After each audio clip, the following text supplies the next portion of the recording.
जय शिवराय मित्रांनो, गेली 10 ते 12 वर्ष शेतकरी ज्या कर्जाच्या बोजाखाली दबले होते, अखेर तो कर्जाचा बोजा शेतकऱ्यांच्या सातबाऱ्यावरून कमी होणार आहे. मित्रांनो, भूविकास बँकेची कर्ज पूर्णपणे नील करून शेतकऱ्यांच्या सातबाऱ्यावरील या बोजाच्या नोंदी कमी केल्या जाणार आहे. मित्रांनो, या कर्जमाफीच्या संदर्भात आपण वेळोवेळी अपडेट घेतलेली आहे.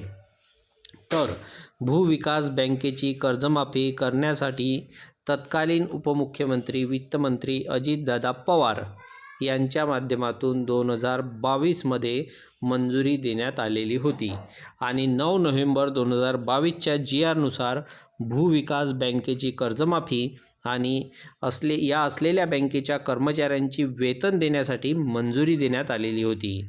याच्यासाठी काही उपाययोजना या ठिकाणी निश्चित करण्यात आलेल्या होत्या आणि याच पार्श्वभूमीवरती आपण पाहिलं होतं की 9 मार्च 2025 रोजी भूविकास बँकेची जो परवाना आहे तो रद्द करण्यात आलेला होता आणि आता याच्या अंतर्गत जे काही राज्यातील शेतकरी होते, या सर्व शेतकऱ्यांची कर्ज ही शासनाच्या माध्यमातून परतफेड केली जाणार होती. त्याच्यासाठी मंजुरी देण्यात आलेली आहे. तर निधी देखील मंजूर करण्यात आलेला होता. मित्रांनो, या निधीचे वितरण झाल्यानंतर सुद्धा आणि या बँकेचा परवाना रद्द केल्यानंतर सुद्धा अद्यापही या शेतकऱ्यांच्या सातबाऱ्यावरील बोजा कमी करण्यात आलेला नव्हता.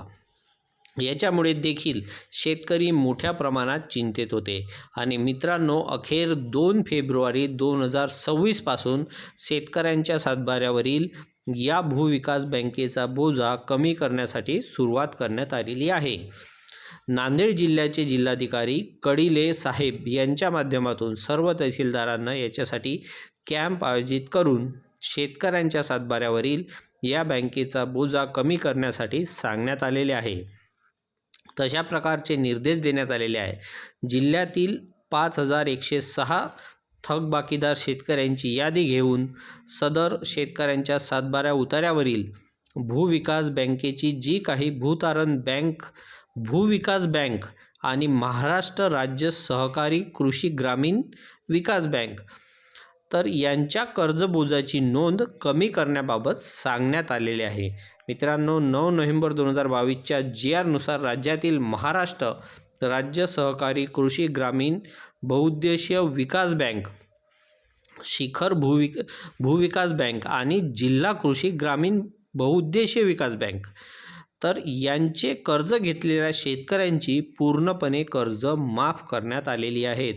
भूतारण बँक, भूविकास बँक व महाराष्ट्र राज्य सहकारी कृषी ग्रामीण विकास बँक या बँकेचे सभासद असलेल्या शेतकऱ्यांना आवाहन करण्यात आलेले आहे की आपले संबंधित सहाय्यक ग्राम महसूल अधिकारी अर्थात तलाठी महसूल विभागाशी संपर्क साधून आपल्या सातबाऱ्यावरील भूतारण बँक, भूविकास बँक आणि तुम्हाला सांगितल्याप्रमाणे महाराष्ट्र राज्य सहकारी कृषी ग्रामीण विकास बँक या नावाने असलेल्या बँकेच्या कर्जबोजाची नोंद कमी केल्याची खात्री करावी आणि याबाबत जर काही अडचण असेल तर आपल्या संबंधित तहसील कार्यालयामध्ये संपर्क साधावा, अशा प्रकारचं आवाहन देखील करण्यात आलेलं आहे.